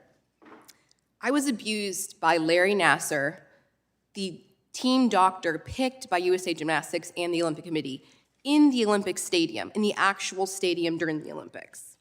I have direct claims against the Olympic Committee. They're an entity that has the ability to pay, but they want to abuse the bankruptcy process by forcing victims like me and my other sister survivors to release our claims against them. It's absolutely unfair, and it needs to be stopped. Thank you. And finally, Attorney General Tong, people who defend the use of coerced non-debtor releases say that they can deliver a bigger settlement in the bankruptcy process, which benefits everyone. What would you say to that argument? I would say that's clearly not the case. And the threat of being able to abuse this process, that the Sacklers might be able to secure non-consensual, non-debtor releases, that threat looms large over this entire process. And with respect to my colleagues and lawyers for victims and families like Ms. Plusa's family, that threat that the Sacklers might get away with it pushes that number down, right? And so people rush to make a deal because they're worried if they don't make a deal, the judge will cram the deal down and force us to accept releases. And that's one of the real problems with these non-consensual, non-debtor releases. Thank you. My time has expired. I yield back. The gentleman yields back. I now recognize the very distinguished gentleman from Louisiana, Mr. Johnson, for 5 minutes. Thank you, Chairman Cicilline. I just want to reiterate before I start here, we really do appreciate the witnesses coming in. It's not easy to tell your stories, and it's tragic and disgusting, and what else can we say? Thank you for your courage. I practice constitutional law, so bankruptcy law is a new field for me, and I'm trying to wrap my mind around it, so I appreciate all the expertise. there has been a lot of talk about the non-consensual, non-debtor releases, and let me ask a question, maybe Professor Baird. How much scrutiny do these releases get before a plan is confirmed? So, for example, do claimants challenge these releases? Do U.S. trustees ever object, or how common would that be? Now, again, it depends on the judge, and there's certainly possible for judges not to exercise the kind of oversight they should. The U.S. trustee will typically object. The unsecured creditors committee should object. All the tort victims themselves are parties in interest to have the ability to appear. But again, a large part of the design of the bankruptcy code is to create an environment in which there are negotiations, and the bankruptcy judge has to exercise oversight. And the hard question for you is whether or not there's sufficient direction on the bankruptcy judge and whether or not specific procedural and substantive standards should be imposed in this area in order to ensure that bankruptcy judges do the jobs they're supposed to do. And I do want to emphasize, I agree with Professor Levitin, that we have an extraordinarily capable bench of bankruptcy judges, and but just because they're extraordinarily capable doesn't mean that they shouldn't be given direction. And some of these judges or some courts have barred non-consensual, non-debtor releases, related injunctions. They believe they're unlawful. What's the basis of that conclusion? The bankruptcy code has specific provisions for asbestos. It is silent with respect to non-debtor third-party releases, except there's very broad language in a section called 105 that gives broad powers to the bankruptcy judge. So the open question on which the circuit courts are split is whether or not that broad discretion includes third-party releases. And as you've heard, there's some policy arguments why, if appropriately used, it's appropriate, but some courts have said, no, that's a bridge too far, we don't want to do it. Again, there's an opportunity to voice a specific view here, whether to ban them outright, whether to permit the status quo to continue, in which most of the circuit courts, the second, especially the larger ones, the Second Circuit, the Third Circuit, the Seventh, permit them, you can keep in place the status quo, or you can corral the discretion. But this is, I want to emphatically agree with what's been said before. This is an area where serious oversight is necessary, and reassessing these third-party releases is something that's very important. I lived and worked and practiced in the Fifth Circuit, Louisiana, Texas, Mississippi. Where's the Fifth Circuit on this? The Fifth Circuit has opposed them. Has opposed it. I have just a minute and a half left. I'll yield back, Mr. Chairman. Will the gentleman yield? Yeah, I'll happily yield. Sure. Thank you, Mr. Johnson. I think I might be next, and I wanted to start with this. I mean, the chances that 3 judges would be drawn out of 375 judges 57% of the time is less than 1 in a million. Anyway, so I've got a young mathematician on my staff who's going to give us the exact number of what the chances are that would happen randomly. But of course, it should be random. And I am totally for random assignment. If Mr. Bishop wants to co-sponsor a bill, or Mr. Johnson, I would love to do it with you guys. But let me ask you this. Professor Levitin, my distinguished constituent, why are the judges competing to get the cases? How are they competing? And to what detriment of the public interest? So why the motivations, I'd have to speculate. I don't know what's driving any particular judge. Remember, most judges do not seem to be competing for large cases, but I think for the handful that are, part of it is that they like being at the center of attention with a big matter, that they'd rather be dealing with, they come from large case Chapter 11 practices themselves, and that's the bar that handles the big cases. Those are their people, and they'd rather deal with those lawyers than deal with the local lawn care business or the. Okay. How do they compete? How do they compete? They compete by sending out signals that to debtors that if they file in their court, that the debtors are going to get favorable treatment. And the way that you say, here's an example of how they send out a signal. In Texas, Southern District of Texas has a complex case panel, and it has an advisory panel for that. If you look at who's on the advisory panel, over half of them are not even admitted to practice in Texas. And so they're getting, instead, who's on the advisory panel? It's the heads of major debtor side practices. And it's a way of saying, hey, we're here to listen to you, and our courtroom is ready for you. In fact, one of the Texas judges has even talked about making the court more customer friendly. I'm not aware of courts having The gentleman's time has expired. Regrettably, to the gentleman from Maryland, his time was not next. The chair now recognizes himself for 5 minutes of questioning. Thank you to Chairman Cicilline and, of course, to the ranking member, Mr. Buck, and thank you to all of our witnesses. And my heartfelt thanks especially to Ms. Schweikert-Moser and Ms. Plouffe, in particular for your courageous testimony. We are all profoundly grateful, and we stand with you in this fight for justice. Now, as the member representing the great city of White Plains, I feel obligated to apologize for the behavior of Judge Drain. I myself was the lead attorney on a case that ultimately ended up before him in bankruptcy court. And I associate myself with those of you who have suggested that he is overly solicitous of wrongdoing corporations. As we have heard this morning, the powerful are exploiting the Chapter 11 bankruptcy process. Bankruptcy law is complicated, but their playbook is simple. They harm people for profit, then use bankruptcy law to make the people they've harmed pay the price. With my time, I'd like to discuss another powerful industry that has been exploiting the bankruptcy process, and that is the fossil fuel industry.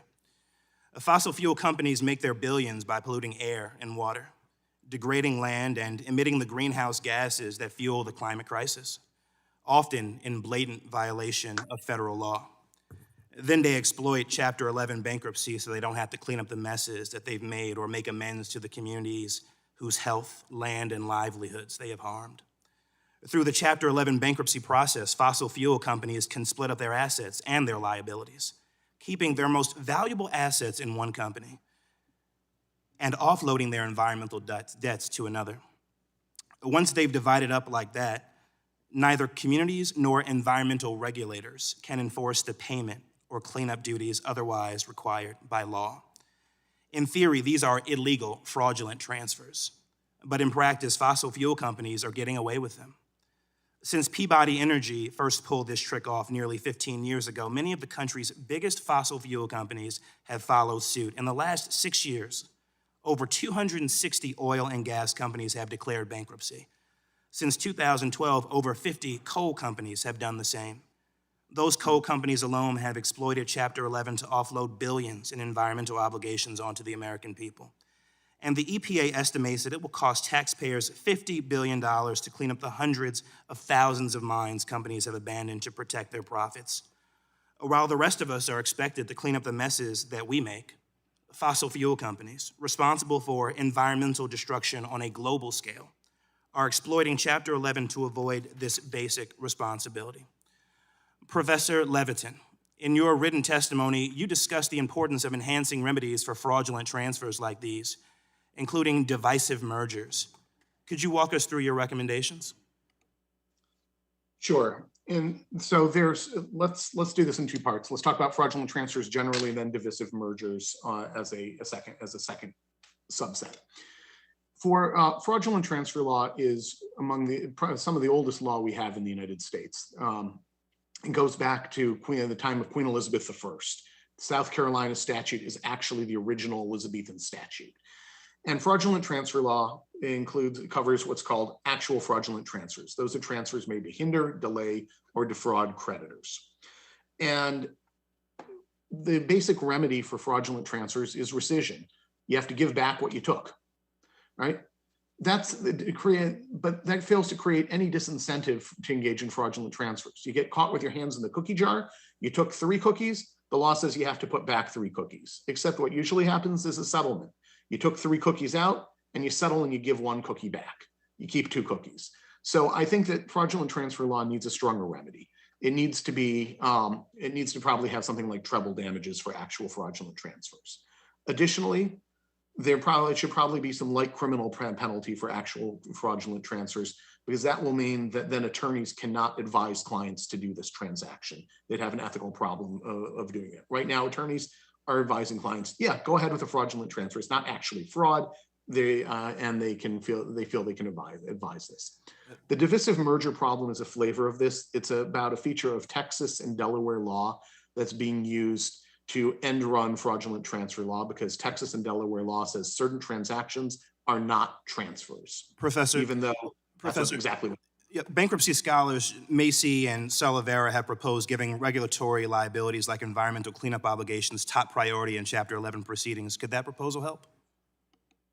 That certainly could. It would help with one subset. It wouldn't help with every flavor of fraudulent transfer like Purdue, but certainly that would be an option. Thank you. My time has expired. I now recognize the gentleman from Florida, Mr. Stubbe, for 5 minutes.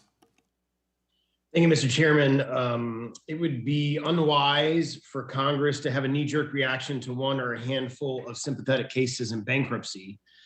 With that in mind, my questions are to Professor Baird and Skeel.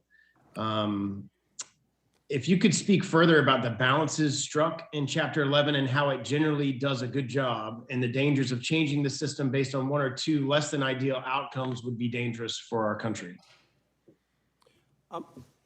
If I could go first, the Bankruptcy Code, as designed in 1978, created an effective environment in which thousands of businesses have been able to reorganize. It tries to create an environment in which parties are brought together, and it has had a remarkable track record. I think the challenge that you need to think about is not particular cases, not particular pathologies, but rather changes in financial structures, changes in the players of the bankruptcy process, innovations in the various devices like restructuring support agreements, debtor in possession financing that have evolved over time, and carefully assessing whether more regulation needs to be done in order to ensure the playing field is level and stays level. And I'd like to discuss the protections and safeguards already in place during Chapter 11 proceedings. As you mentioned in your testimony, much about the current system works very well. Can you talk further about how bankruptcy courts work to ensure that the creditor's interests are protected? The Bankruptcy Code has a number of substantive provisions. 1129A lists the provisions that say this is what's required in a plan of reorganization. The bankruptcy judge has an independent obligation to review that list and ensure that these criteria are actually met. One of those criteria, for example, is something called the best interest test that requires that non-consenting creditors do at least as well in the bankruptcy as they would do outside of bankruptcy. Again, that's an example of a substantive provision that if the bankruptcy judge applies it rigorously, will protect even those people who don't consent to the plan. That's one example. I could give others if you'd like. Mr. Skeel, is there anything that you would like to add to that? Thank you. I'll just add a couple of things. I completely agree with everything that Professor Baird has said. The general comment I'll make is that bankruptcy is designed to bring everything into the process. It's designed to reach a global resolution of the financial distress. It's much broader than prior law was. Under prior law, lots of things would fall between the cracks. That doesn't happen anymore. In addition, there is an enormous amount of transparency in bankruptcy. The debtor basically has to open up all the drawers and cupboards and let everybody look at what's going on with the company. Finally, I would say that any time that the debtor does anything that's out of the ordinary course, anything unusual, there has to be notice and a hearing and an opportunity for creditors and other interested parties to object before it's approved. So it's a very, very transparent process. And on the whole, it has been extraordinarily effective. Can both of you speak further about how Chapter 11 reorganizations, when conducted properly, have the potential to preserve jobs by keeping companies afloat and in turn helping workers and workforce? I think if you simply look at vast areas of the economy, whether it's the retail industry, or the airline industry, the automobile industry, I think it's unlikely General Motors or Chrysler would still be with us today if we didn't have an effective Chapter 11. You look at almost every major airline, American Airlines, United Airlines, Delta Airlines, they've all been through bankruptcy. Not simply the retailers you've heard of recently, but Bloomingdale's and Macy's also went through bankruptcy. But again, I wouldn't stop just with the large companies. There are lots of small companies that have reorganized successfully. The bipartisan introduction of Subchapter 5 2 years ago, I think has also facilitated small businesses who tried to reorganize during the pandemic. I think you could point to a lot of success stories. I'll just add, I completely agree. Our system is better at preserving viable businesses when they're in distress, I think it's fair to say, than any other system in the world. And countries all over the world are trying to replicate the Chapter 11 process. Just quickly, because I have only a couple seconds left, an issue that gets lost in this discussion, the role of bankruptcy court judges, what would be the impact of legislation that limited judicial discretion? Well, as soon as you limit judicial discretion, when new things arise, judges can have their hands tied. Now, sometimes hands tying is a good thing. For a judge to be able to see, I just can't do that, may actually facilitate negotiations. But as soon as you tell a judge, this is out of bounds, I think one of the failures of the Chandler Act, an old Chapter X that was replaced, is the judges didn't have enough jurisdiction. They didn't have enough power to decide things. People went to other venues. And as a result, proceedings dragged out and many companies failed. And one of the reforms of the 1978 bankruptcy code was to ensure that you could have one-stop shopping in which a judge would supervise the case, act as a judge in the case, and would have jurisdiction over all the problems that arose in the case. And to the extent you take that away, you're going to introduce problems. Thank you both for your time today. My time's expired. The gentleman's time has expired. I now recognize the gentleman from Maryland, Mr. Raskin, for 5 minutes. Votes have been called, so we're going to try to squeeze in one on each side because I know Mr. Benz has a scheduling issue too, so we'll try to do that. You're recognized, Mr. Raskin. Mr. Chairman, thank you very much. Quick update here. The chances that the same three judges would be drawn 57% of the time out of 375 bankruptcy judges is basically 1 over infinity. I have two different mathematicians came back and said the number is too large to quantify. So we need random assignment of the judges so we don't get the bankruptcy debtors essentially picking their own judges or the judges picking their own cases for different reasons. So again, I hope we can make this a bipartisan commitment on the committee to move to random assignment. I've asked my staff to get going on that right away. Professor Levitin, back to you. But what we just heard in the last set of questions were very abstract and generalized statements about the virtues of bankruptcy. But of course, that doesn't go at all to this separate question of the non-consensual, non-debtor provisions. But when I listen to the witnesses, and I want to get to them quickly, but if you could answer quickly on this, is there anything to the idea that there's a benefit to allowing judges the power to grant protection to non-creditors in a way that's non-consensual to the victims of the underlying corporate misconduct? No, absolutely not. And I think I cannot point to a case in which a debtor would have been unable to reorganize and would have to liquidate because there couldn't be a release of a non-debtor, right? The bankruptcy system works really well generally, as Professors Baird and Skill point out, but it doesn't require non-consensual non-debtor releases to do its job. That's just a separate issue, the same way that we wouldn't allow a bankruptcy judge to grant a divorce of the debtor's owner or something like that. Yeah, it's just outside of the lane of the bankruptcy court. I mean, when I first heard that it was even happening, I said, that's not possible. It violates due process. How can they blockade my ability to sue a third party without ever hearing my case or having my ability to state what happened? And that's exactly what happened to Ms. Plouffe and to Ms. Schweikert-Moser. Ms. Plouffe, I was moved by what you had to say, that your family's politically active. I don't know if they're Democrats, Republicans, Independents, something else, but you said you didn't understand the role of corporations. Here's Thomas Jefferson. I hope we shall crush it in its birth, the aristocracy of our money corporations, which dare already to challenge our government to a trial of strength and bid defiance to the laws of our country. So tell us again, Ms. Plouffe, how did you feel your basic rights to due process were violated in your situation? And then I'll give a minute to the other witness.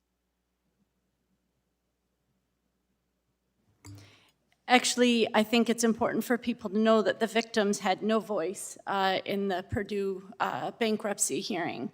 Unless you have tens of thousands of dollars available to you for private attorneys, which most of us do not have that available, we spent that keeping our kids alive, we could not bring a claim of our own. And so we are all lumped in together, represented by attorneys that we actually have no access to. We have no access to the process. We have no access to the attorneys. We don't know what our rights are. We receive packets of papers in the mail that I would probably need the professor to read for me. At Truth Farm, we have over 30 families who have filed claims in the Purdue hearing, and that's 30 families who are completely confused about the process and most likely will receive no funds as a result of this bankruptcy hearing. I mean, that is a tragic situation. Let me come to Ms. Schweikert-Moser. How did the U.S. Olympic Committee get off scot-free when they weren't even a party to the proceeding and you never had an opportunity to state your case against them? You know, to me, this is an overarching theme of freedom of choice. You know, just like what's happening right now in Tokyo with Simone Biles and Naomi Osaka, you know, they had a choice to prioritize their mental health. And not to go too far off topic, you know, I don't care if Simone Biles, you know, steps foot on the Olympic floor. She is and forever will be the greatest gymnast of all time, and I applaud, you know, the stand she took these past few days. But to bring it back to the matter at hand, you know, I and other survivors did not have a choice in the medical provider that USA Gymnastics and the Olympic Committee made us see. We should have a choice in how we seek justice against these non-bankrupt parties. You know, I'm not opposed to consensual releases and consensual settlements. I'm opposed to cram-down releases. You know, this legislation does not prevent agreed or consensual settlements. It's preventing forced ones. This legislation addresses the bailout by bankruptcy and abusive process and allows these third parties to drag their feet and delay and prevent our ability to seek justice. So to reiterate, I do not oppose third-party releases through the bankruptcy process. I oppose non-consensual third-party releases where victims like myself do not have a choice. Because it's unconstitutional, and I yield back to you, Mr. Chairman. Thank you. Thank you, Mr. Raskin. I now recognize Mr. Bentz for 5 minutes. Thank you, Mr. Chair, and very quickly, and this is a question for Professor Baird. The court in the Purdue case decided that $4 billion was the most it could negotiate for, and I recall listening with some interest to reports and wondering why the number was so small. Can you explain why this number, in your opinion, was reached when apparently, and what standard was being applied that resulted in such a modest sum given what we've heard today? Yes, I'll answer the question, but I want to emphasize that I can't speak to the particulars of Purdue, but let me just explain what the challenge is, you know, for, you know, if you had an aggressive trustee or committee going after the Sacklers. In order to recapture a dividend, you have to show the dividend was made at the time the firm was insolvent, and there's a 4-year statute of limitations. So it's transfers, the transfers that are vulnerable are transfers made within 4 years, and you have to show that at the time of each transfer, Purdue was insolvent. If Purdue had no financial debt, which my understanding is it did not, then you have to show when, at what moment in time, the billions that Purdue had made and that it still had weren't sufficiently large to cover the causes of action against them, brought by states, brought by individual, even though perhaps no suits had yet been filed. Again, I don't know the particulars, but you have to say, okay, in expectation, what was the financial condition of Purdue, and can you show that at the time each and every dividend was made, it was within the statute of limitations, and solvency was shown. Now, again, that's That's a function of fraudulent conveyance law, and fraudulent conveyance tools can be sharpened and so forth. Statute of limitations can be extended, but that's the technical problem that an independent, aggressive party representing Purdue would face in order to try to recover with the Sacklers, and they end up with $4 billion, which is not a lot relative to their wealth, but it appears that's the judgment they've made about given the uncertainties in litigation they face. So again, I can't speak to the particulars, but those are the types of technical challenges that would be encountered. Thank you, and I wish we had 45 minutes for me to ask you all the proper follow-up questions, but we don't. So, Attorney General Tong, you briefly mentioned about 30 minutes ago the fear, you were talking about the leverage that the trustee and others enjoy, or the fear, I think is the way you put it, that the debtor or the third party has in making whatever settlement it might choose to make. And frankly, I didn't quite catch the choices of what was worse. Can you please briefly explain what you were alluding to? Yes, and thank you for that question, Congressman. I can answer the previous question because I've been at the negotiating table all along in this process. And the reason why the number is so small is because the Sacklers have known all along that they can get away with this. They have known all along that in their back pocket, there's a very strong possibility in the Southern District of New York in Judge Drain's courtroom that they may get non-consensual, non-debtor releases. So to be very candid, the Sacklers put a number on the table, roughly in the neighborhood of the number that's on the table right now, and they haven't moved over a couple of years of negotiation. They've stuck to this $3-4 billion range because they knew they could hang there. And they also knew that there was a very real risk that the court would go beyond the scope of the bankruptcy, which should be focused on the debtor, on the company Purdue Pharma, and consider the Sacklers' interests when they're not debtors. And this, I think, is the real problem. And going back to Ms. Pluse, the real problem with granting non-consensual, non-debtor releases is we will never get to face the Sacklers in court.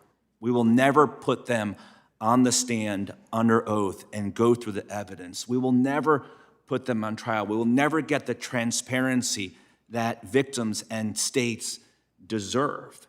Instead, you've got the Sacklers drafting behind, hiding behind the company, Purdue Pharma, and somebody said piggybacking their way to absolving themselves from liability. Thank you, Mr. Chair. I yield back.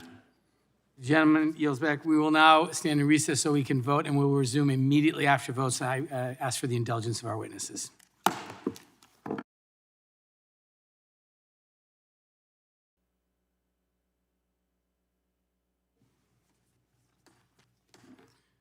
Call the committee back to order. I now recognize the gentlelady from Washington, Ms. Jayapal, for 5 minutes. Thank you, Mr. Chairman, and thank you to our witnesses. Our bankruptcy code presents a last resort to bring indebted businesses and their creditors to an agreement that is fair for all parties involved, including workers, retirees, and their families. But non-debtor corporations and individuals have increasingly abused our bankruptcy code and relied on Chapter 11 to insulate themselves and their fortunes from justice. From the opioid epidemic to product liabilities and sex abuse scandals, wrongdoers evade justice as their victims suffer. Ms. Schweikert-Moser, thank you so much for your advocacy and your courage in helping generations of gymnasts like yourself to pursue justice against the U.S. Olympic and Paralympic Committee, USA Gymnastics, after their failure to take sexual abuse allegations against Larry Nassar seriously and holding everyone involved accountable. Like so many, I am proud to cheer for Team USA in Tokyo, but it breaks my heart that they have done everything we have asked of them. Those tasked with protecting them from harm, from USA Gymnastics to the FBI, have failed to intervene. USA Gymnastics has proposed a new $217 million bankruptcy settlement that 512 of the 517 attorneys representing survivors have said does not allow them to present proofs of specific harms. Why is it necessary for survivors to be able to present their harms individually? The bankruptcy process, especially for non-debtors like the Olympic Committee, allows them to get away with horrific acts, right? So, I mean, they picked the Olympic team doctor, Larry Nassar. He abused us. I was abused in the Olympic Stadium. They're allowed to come in and put, little to no money in the pot and just escape liability. It all comes down to choice. I didn't have a choice on the medical provider that they made me use, and I should have a choice in how I want to seek justice against the Olympic Committee. I also think bankruptcy allows them to, hide behind the curtain. We'll never find out who, what, where, when, why, who knew what with this whole tragedy that went down. And as a survivor, and I believe I can speak for other survivors, we want answers. And how important is it for you to be able to tell your personal story in the context of this? Telling my personal story is obviously, every time I do it publicly, it's very hard. Being vulnerable, especially when it comes to sexual abuse, is traumatic. But, I can't change the past. So if telling my story will help change the future, change laws to protect survivors in current and future generations, I'm willing to do it. And I also believe that telling my story personally is therapeutic. And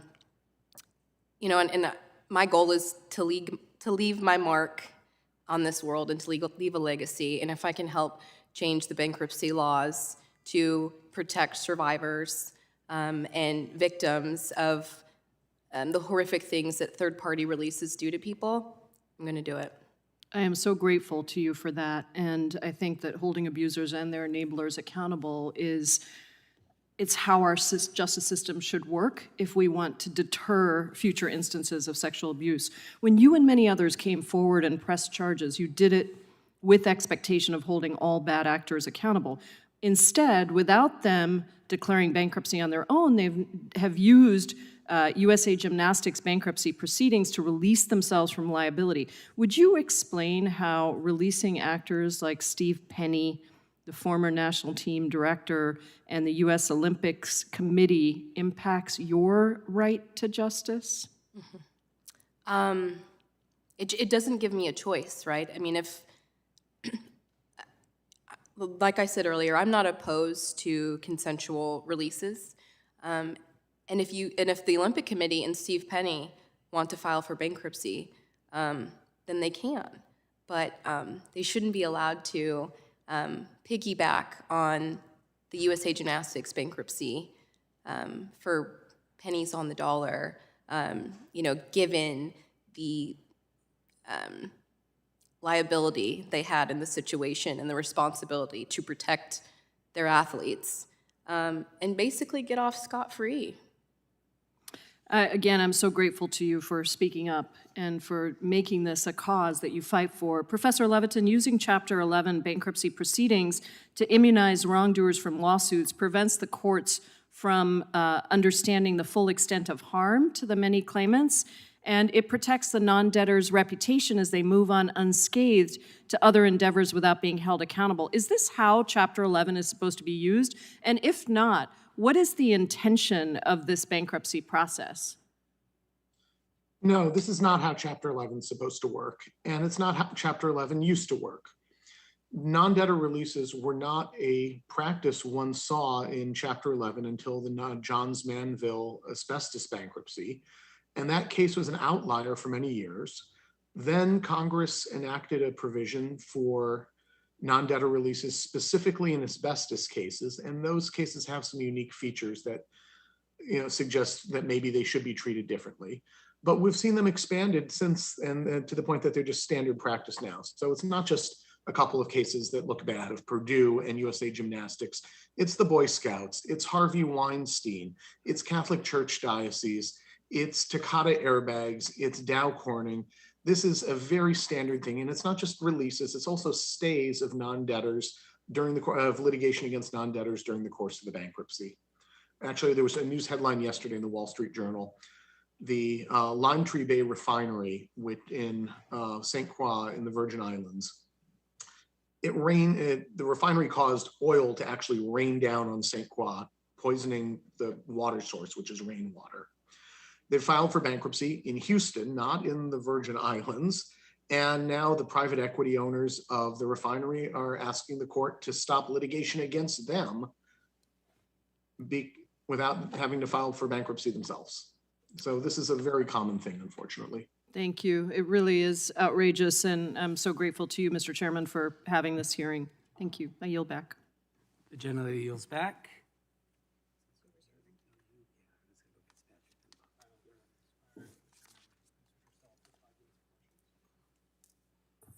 The gentlelady's time has expired. The chair now recognizes myself, for 5 minutes of questions. I am very thankful for the chair bringing this important hearing to us today. Part of this story is very personal to me. Ms. Plouffe, I'm very sorry about the loss of your son, Jeff, and I know that doesn't take us very far, but I'm certain the whole committee wants to try to lift you up. My own son, Harry, is in long-term recovery from opioid use, from addiction to opioids. 8 years, almost 9 months, but ours isn't everybody's story. As you point out in your own testimony, over the course of about 20 years, a little more than 20 years, 930,000 people have died. I'm sure you're aware of the critical number last year. We were up from a high of 73,000 people dying of overdose to, in 2020, during COVID, 93,331 lost souls. That's 255 people a day. I call that a jetliner a day. This country has to do something to ground that jetliner a day. And that's just the one who overdose and die. There are so many others who are struggling with this problem of addiction fueled, jet fueled, as some of you have used the word, by the Sackler family and others for profit. So I guess my first question is to say we have to humanize these numbers. Under the existing loopholes in bankruptcy law, those responsible for recklessly harming millions of Americans can continue to cause the harm. We're looking for accountability. We're looking for legislation that would make sure you and others get accountability. Without our action, more Sackler families will do this again to others' harm. Can you tell us, what would any measure of accountability look like to you, to your family, to your community, to families like yours directly harmed by these bankruptcy loopholes? Thank you so much, and a huge congratulations to your son. Thank you. It always gives me hope to hear about recovery. So what justice would look like to us is that treatment would be readily available, that the children who are left behind by this crisis without parents because they lost them to overdose would have funds that would help raise them, that would address the trauma that they went through living with parents who had substance use disorder. I know children who found their parents dead, and these children have this trauma to carry the rest of their lives. No one is addressing these needs. Yes. And this settlement is not even going to be able to touch the generational impact that we're going to see in this country as a result of what the Sacklers have done. Instead, what we're doing is moving this burden to the American people because the cost isn't going away. The cost is multi-generational. The cost to families like mine is grief for life. There's no fix for that. I never expected to receive any money. It has nothing to do with that. It's about justice holding the Sacklers accountable for their direct actions in deceiving the American people to make a profit. And now they're able to walk away with that profit and put that burden that they have left with our society on the American taxpayers. Justice would look like The families that I know who have lost their homes, lost their retirement accounts, lost their children's lives, the Sacklers facing the same sort of fate for their horrific actions, that they would also be suffering, but they haven't suffered. They haven't even had to face families like mine. No. They've never had to be in front of anyone testifying. They don't have to, take an oath of honor that they're going to tell the whole truth and nothing but the truth. They literally are allowed to walk away with their name intact. Pocketing billions. General Tong, in the remaining time that I have, I know you have worked with my own Attorney General, Josh Shapiro of Pennsylvania, on the Purdue Pharma resolution. Under the current bankruptcy laws following this month's resolution, what you talked about in your opening testimony, what does addressing this crisis look like? How will the funds be distributed? What legislative changes must we make? This is about treatment and prevention and addiction science, and thank you for starting with Ms. Plus and her experience, because this isn't just about money. It's never been about the money. We have, Josh Shapiro and I, the Attorney General for Pennsylvania, and I and many other state attorneys general have an obligation every day to pursue justice for victims, like the Plus family, like the Taylor family. In Connecticut, I was telling Alexis over lunch, I wish I could say that her story was uncommon or extreme. Mike Taylor was a young man who worked on my first campaign for elective office. He got a tennis injury. He played tennis at Villanova, fell into addiction from taking opioids, and we lost him. And there are so many families like these in Pennsylvania and Connecticut and across the country. I see my time has expired. I thank you both, and I'll take the opportunity to continue the conversation offline if I may. Thank you. I now recognize the gentleman from Wisconsin, Mr. Fitzgerald, for 5 minutes. Thank you, Madam Chair. Mr. Baird, one of the premise for some of the legislative proposals is that the bankruptcy process is broken and that the corporate bad actors oftentimes use the bankruptcies as, reduce wages, slash benefits, jettison pension obligations. I mean, there's a long list, right? So some seem to think that every Chapter 11 filing automatically results in harm to workers or others because of the defects in the bankruptcy code. But it seems to me the case is that the code already has some protections for workers, and unhappiness with outcomes by any given stakeholder may be because of how or when a firm enters bankruptcy. Generally, no one is 100% happy with the plan, right? I mean, that's kind of the idea. Could you describe at a high level what protections exist in the code to ensure that workers' interests are accounted for? Well, Congress passed in the late 1980s 2 provisions to Chapter 11, 1113, 1114, and what they aspire to do is to create an environment in which the employer and those representing the workers can sit down and renegotiate deals that may need to be renegotiated. And it imposes substantive standards that shows that renegotiations can be approved only when collective bargaining agreements can be rejected, only when it's necessary for an effective reorganization.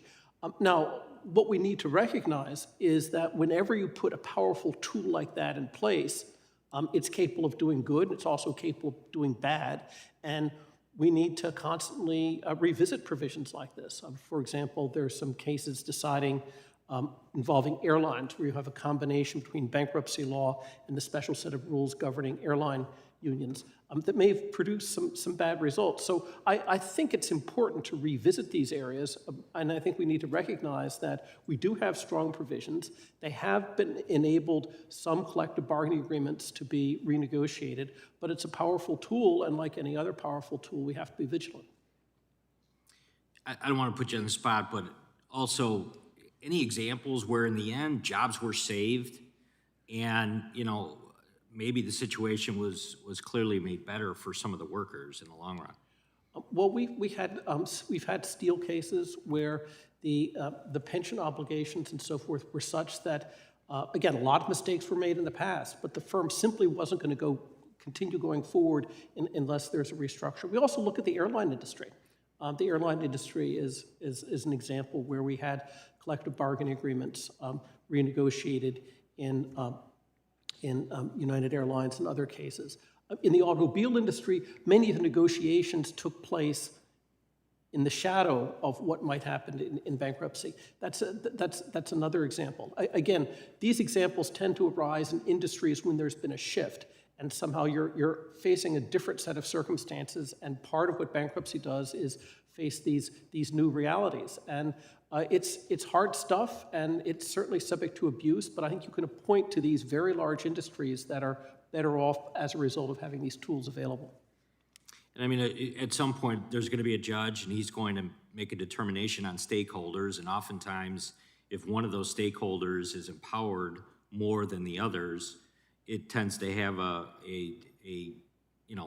outcome that is not desirable all the time. So it's the special responsibility of the judge to be vigilant and to pay meticulous attention to due process. And when that doesn't happen in a particular case, it's extremely unfortunate. Thank you, Madam Chair. I yield back. The gentleman yields back. I now recognize the gentlewoman from Georgia, Ms. McBath, for 5 minutes. Thank you, Madam Chair. And I want to thank each of you for being here today. And I especially want to thank Ms. Schweikert-Moser and also Ms. Plews. Just thank you so much for your bravery in coming in, coming forward to seek justice. And like so many Americans, I'm just filled with, pride in our nation's Olympic athletes, in particular, Ms. Schweikert-Moser. Your achievements are just even more impressive in light of the abuse that you and so many of your teammates faced, and the ways in which you and your teammates actually just have continued to speak up and show true courage and leadership is really just a commitment to helping others along the way. And Ms. Plews, I know your fight all too well. And I too am a mother who lost my son. So I know exactly the pain that you feel each and every single day.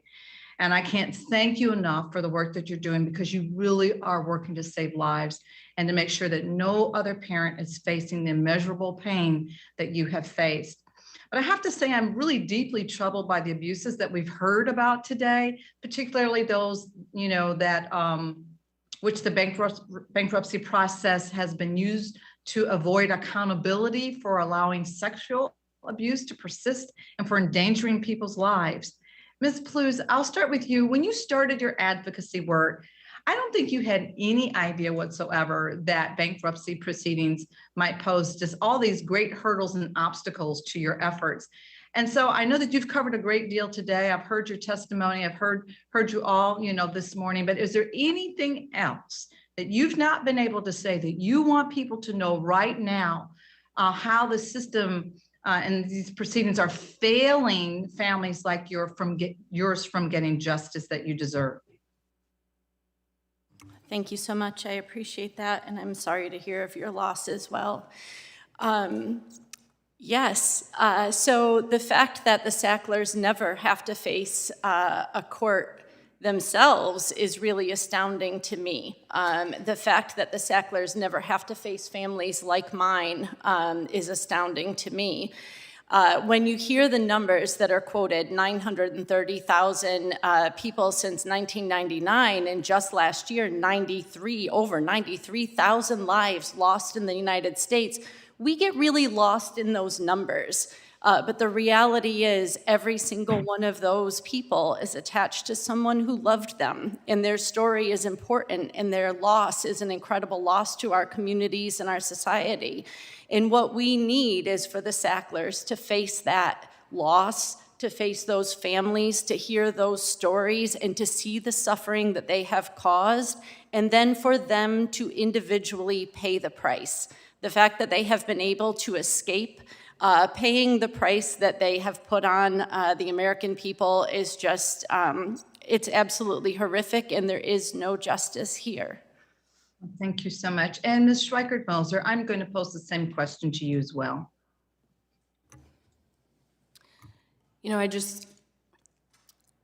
I want justice for the survivors and for the victims who, quite frankly, are hurt by this bankruptcy law.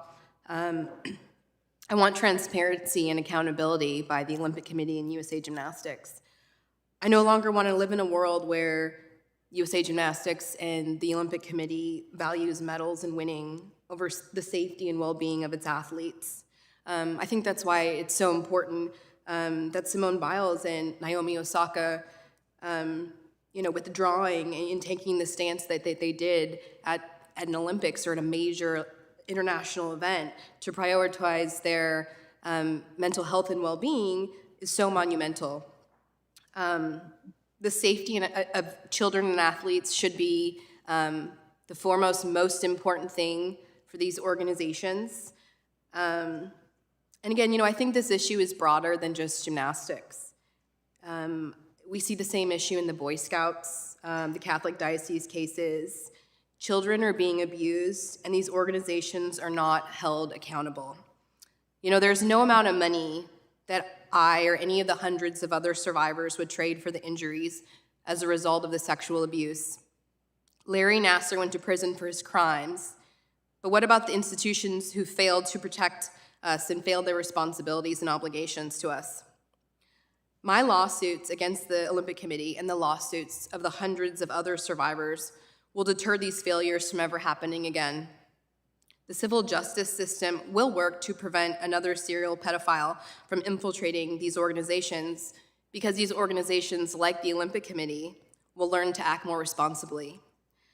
The Olympic Committee should face liability regarding their direct claims and shouldn't escape liability through this bankruptcy loophole. Well, thank you to each of you for sharing your stories, and I hope that our reforms can really help the many survivors and families that you represent, and I'm out of time. I yield back the balance of my time. The gentlelady yields back. I now recognize the distinguished ranking member of the subcommittee, the gentleman from Colorado, Mr. Buck, for 5 minutes. I thank the chair. General Tong, I wanted to ask you whether, if you would answer briefly, I'd appreciate it, whether venue reform is part of the answer when we're talking about this non-debtors release. Yes, absolutely. I think it would take a broader view of it. Professor Baird? I agree absolutely. I think it's a hard issue, but having 3 judges decide this number of cases is not a sign that the system is working effectively. Professor Levitin? Yes, I would agree. And last, Professor Skeel? Yes, on this issue of the appointment of individual judges, I agree. It ought to be random within a district. And I guess I'd ask the 4 of you briefly, perhaps going in reverse order this time. It's amazing to me that it's even constitutional. Does this not raise some sort of due process issues when we're talking about and I consider them victims. I don't consider them claimants of some kind, but when the victims don't have the right to come forward in a more meaningful way. Professor Skeel? I think it does potentially raise due process issues, and there are a variety of ways you can go at it. Professor Levitin has suggested just banning all third-party releases or non-debtor releases. I think you could also consider a more middle-of-the-road solution that allowed them in some circumstances, but required that victims have their day in court. I think victims' ability to have a day in court is absolutely essential. So both from constitutional perspective, I'm not a constitutional expert, but it seems to me there's some issues there. And from a moral perspective, there absolutely are issues there. Professor Baird? Due process is essential in bankruptcy court or anywhere else. And if we're failing on that, that should be something you should change. Okay. Legally? Yeah, I think there. I guess my question is, do we need to pass a law that tells a judge they need to comply with minimum due process requirements? Again, one of Professor Leviton's point, is extremely hard to get appellate review in these situations. It shouldn't be necessary, of course. But the question is it within your power to do something here to ensure that there is more due process in the case of third-party releases? And it emphatically is. Well, those of us in Congress think everything's within our power, but hopefully that there are people in the bankruptcy system who are listening today and understand the concerns that are being raised. Professor Leviton, your thoughts?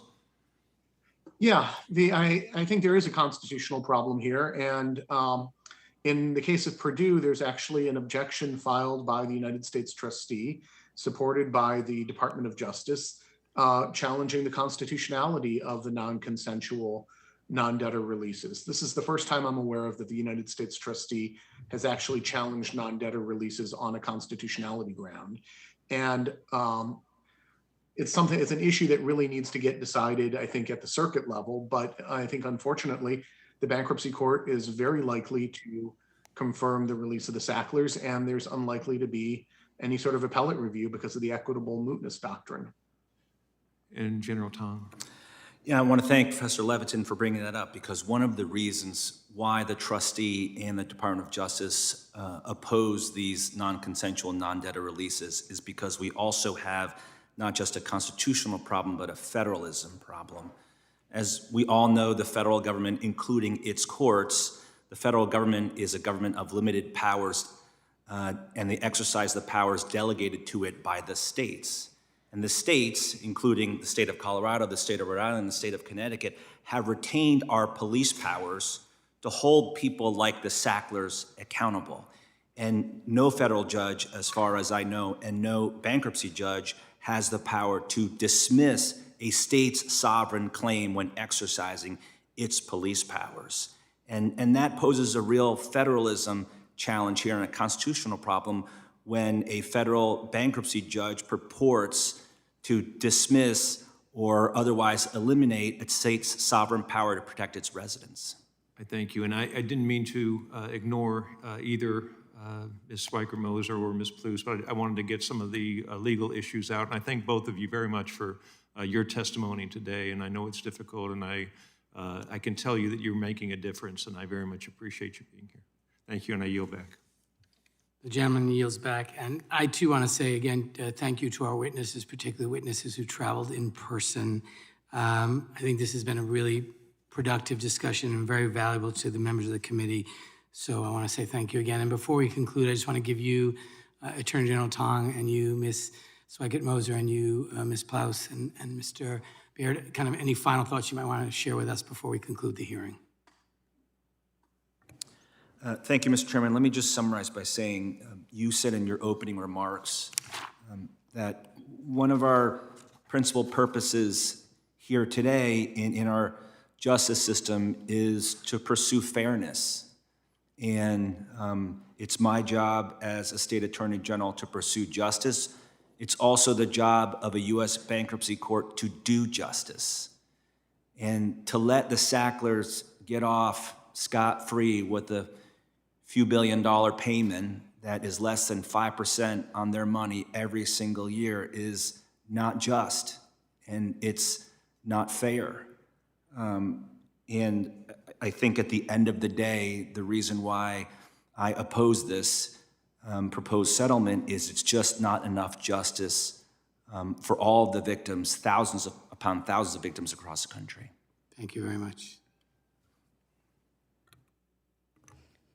Thank you, Chairman. In summary, my direct claims against the Olympic Committee, with the current existing bankruptcy laws, it takes my direct claims away from me. The foundation of our Constitution includes due process and my right to a jury trial. And I'm enraged that those constitutional rights are being violated as a result of the loophole of the existing bankruptcy laws. I have to believe that the Olympic Committee knows that these loopholes work in their favor, and they're dragging their feet to resolve claims with the survivors that they injured. At this very moment, right now, the Olympic Committee is in Tokyo at the Olympics, making money off the very athletes that they failed to protect. We did not have a choice in the medical provider that USA Gymnastics and the Olympic Committee made us see, and I do believe that we should have a choice in how we seek justice against these non-bankrupt parties. Thank you so much. Thank you so much.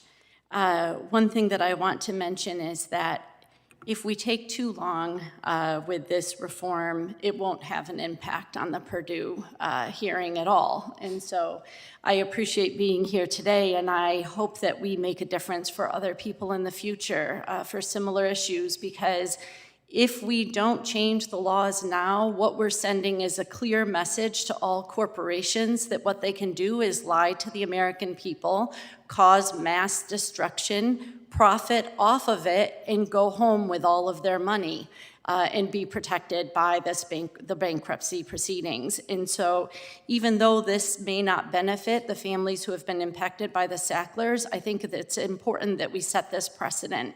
There is a chance, though, that you could also pass the Sackler Act in time to impact the Purdue hearing, which I would love to see.